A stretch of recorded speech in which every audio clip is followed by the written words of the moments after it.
कर दी। ठीक है।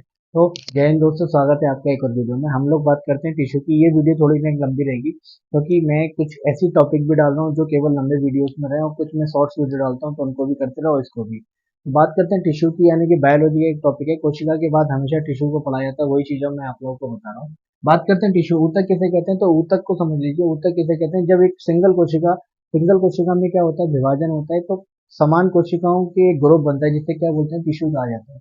और इसी टिश्यू के ग्रुप को क्या कहा जाता है? अंगों का निर्माण होता है, और इन्हीं अंगों से क्या बनते हैं? अंग तंत्र बनते हैं। यानी कि जिन अंगों का एक काम करने का, जैसे बात करूं मैं श्वसन तंत्र। श्वसन तंत्र सबसे पहले नाक, नाक के बाद ग्रासनली, ग्रासनली के बाद क्या पढ़ेंगे हम लोग? Wind pipe. विंड पाइप के बाद कहाँ क्या पढ़ते हैं हम लोग? लंग्स पढ़ते हैं ना।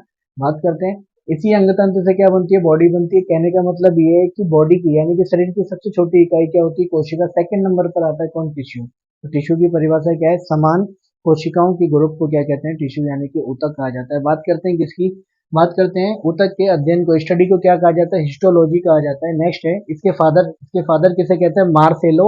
मार्सेलो मेल्पिदी को कहा जाता है। किसको कहा जाता है? मार्सेलो मेल्पिदी। सबसे पहले, यानी कि सर्वप्रथम ऊतक का विकास किसमें हुआ? तो हाइड्रा जेलीफिश में हुआ। हाइड्रा जेलीफिश की मैं बात करूं तो किस संघ का जीव है? तो सेलिनट्रेटा। सेलिनट्रेटा संघ का क्या है? ये जीव है हाइड्रा जेलीफिश, जिसमें सबसे पहले टिश्यू का क्या हुआ था? विकास हुआ था। नेक्स्ट बात करते हैं टिश्यू कितने टाइप के होते हैं? तो टिश्यू 4 प्रकार का होता है। बात करते हैं नंबर 1 उपकला, जिसे एडिपोज ऊतक कहा जाता है। नंबर 2 है पेशीय ऊतक। नंबर 3 है संयोजी कनेक्टिव टिश्यू जिसे कहते हैं। नेक्स्ट चौथा है कौन सा? तंत्रिका ऊतक। बात करते हैं एक एक करके इन सभी की।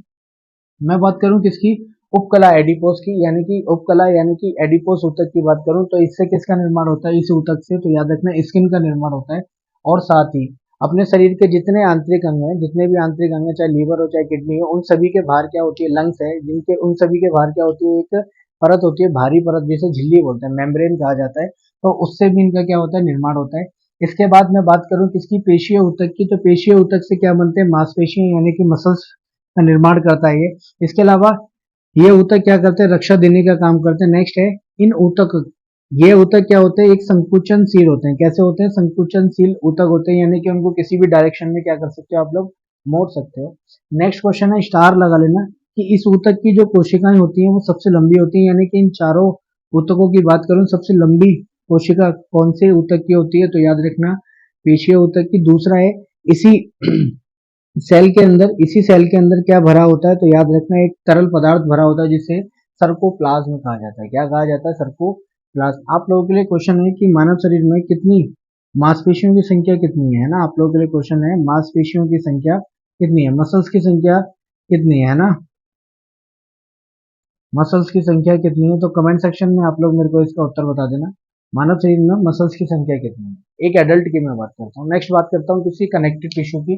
संयोजी ऊतक। संयोजी ऊतक क्या होता है? ये अंगों को जोड़ने का काम करता है। अंगों को जोड़ने का मतलब क्या है? कि अगर मैं छुंगी उंगली, यानी कि सबसे छोटी उंगली पर भी क्या करूंगा? कट का निशान लगाऊं तब भी खून निकलेगा।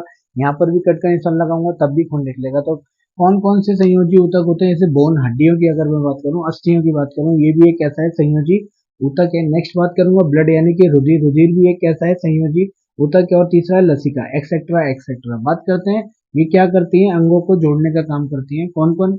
एग्जाम्पल में लिख देना क्या क्या है। अस्थियां हो गया, ब्लड हो गया, यानी कि रुधिर हो गया, और दूसरा है लसिका।